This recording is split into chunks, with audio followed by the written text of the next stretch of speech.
just slipped in here on this property. We had a longbeard basically laying down on a ditch down here. Anyway, I just hit the call. He got up.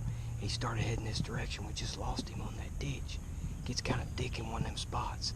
Just lost him there, but he's starting to work this way, so hoping he'll come on up in here. Y'all stick with us. Are you in a good enough position? Yeah, I'm gonna stick my gun against this tree when he gets a little close. Just don't move till he gets up here. Either move now or don't move till he gets up here.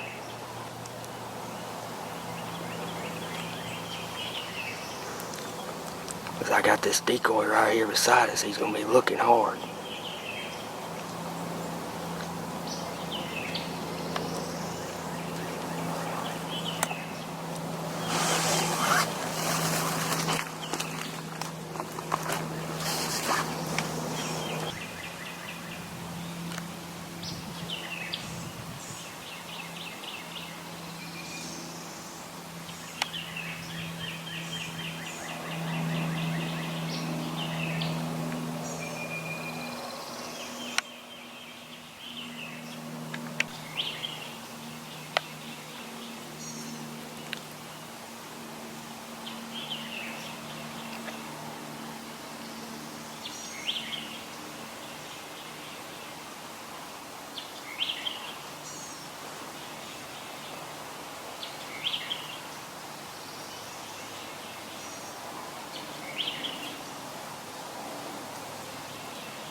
Hey, when you go to shoot, all them limbs are right there now. You gonna probably need to be over them limbs. I know. I'm gonna get to the tree and we'll get up on my knees. That wadding will hit them limbs and it'll stop. Yeah, I'll wait till he gets behind that tree and then we'll just get up on my knees.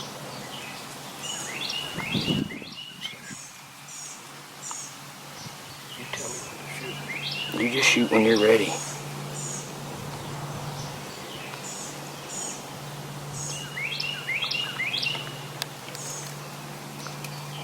Watch.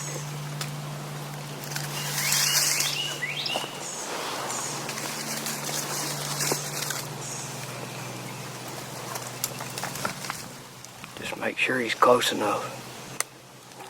He's gonna look close in that scope.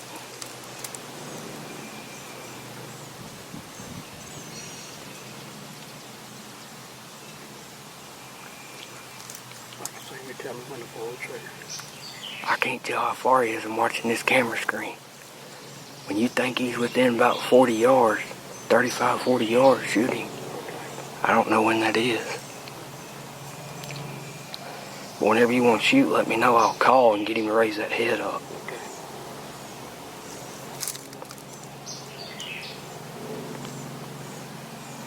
How far do you think he is there? All I can see is his tail feathers. He's pretty close. Just watch them little saplings.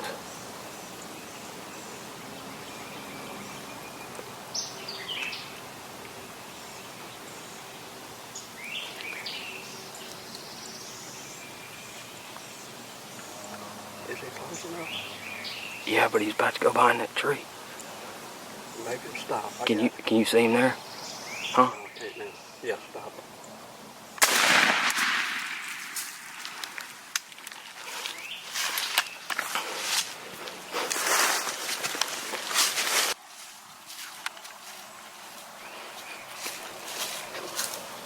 Birds. Is that big? They're pretty good.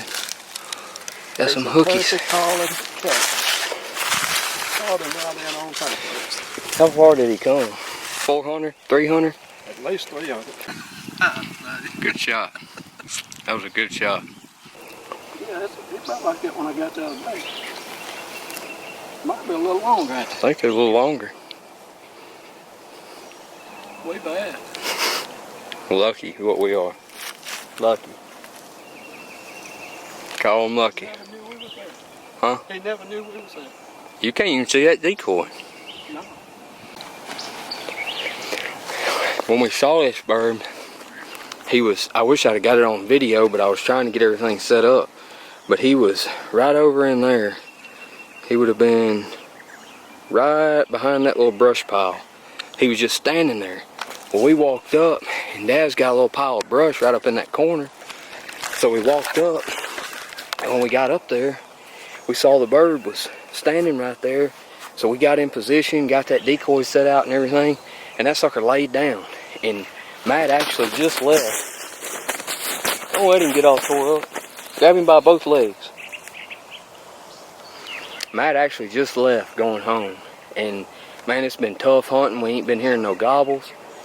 And that right there shows you what them birds are doing. That bird laid down in that shade and was just gonna lay there until him went to yelping, and then here he comes, coming to it.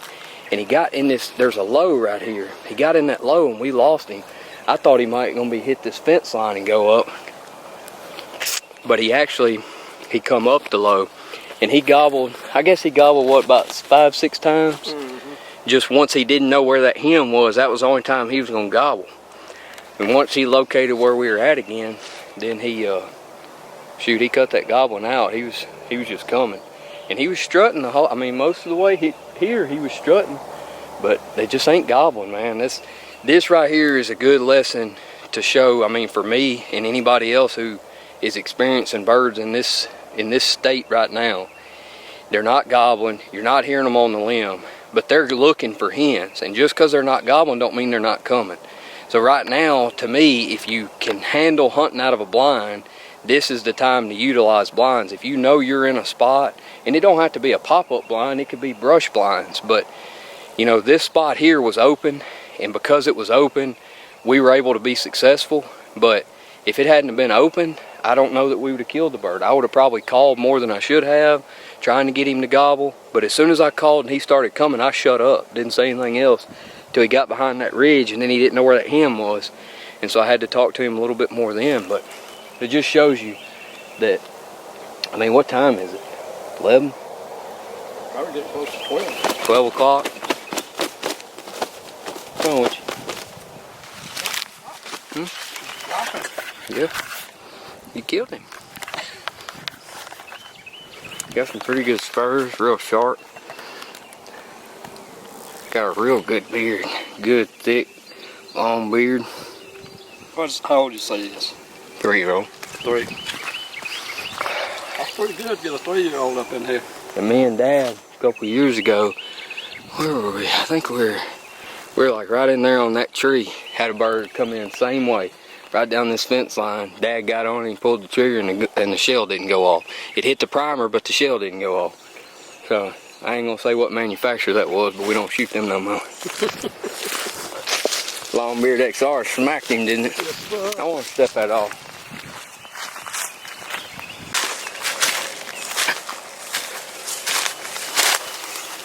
Right at 50 yards.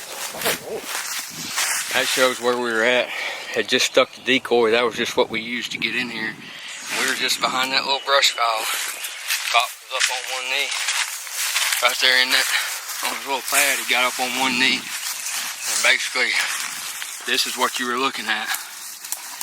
And that cedar, I think he was going back and forth on that cedar, wasn't he? For me, he was wide open. But he kept going back and forth on that cedar. He'd come out from inside that cedar, and that's when Dad shot. Anyway, good job. There you can see that beard good.